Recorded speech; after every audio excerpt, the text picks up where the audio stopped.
AITA for disapproving of my in-laws asking to borrow money when we just had a baby? AITA for disapproving of my in-laws asking to borrow money when we just had a baby? Listen to this story. I would be very grateful for any feedback regarding the following scenario. When I met my husband, he had no money, only small debt. At the time, he was trying to build a small business. One night, he messaged me and suggested that we move to a popular coastal town, get married, and have babies. I was very happy about this. I owned a property and had savings. I sold my property. We purchased a home together at the coastal town and discovered that I was pregnant. I was very happy about the pregnancy due to losing my mother in recent months. We stayed in the city until after our first child arrived and saved for my maternity leave, and I paid off his small debt.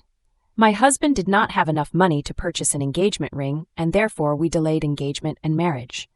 Soon after moving to the house and having the baby, my father-in-law asked to borrow some money due to their car breaking down and needing a new motor.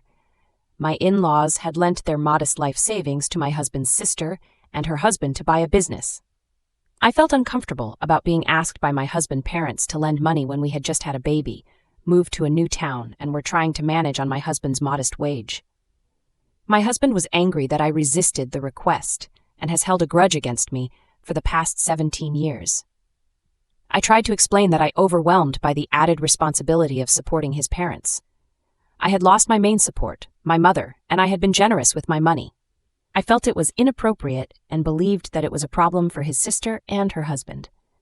Grateful to learn how others see this situation. Smash that like button and subscribe. It really helps the channel grow. What do you think? Comment below.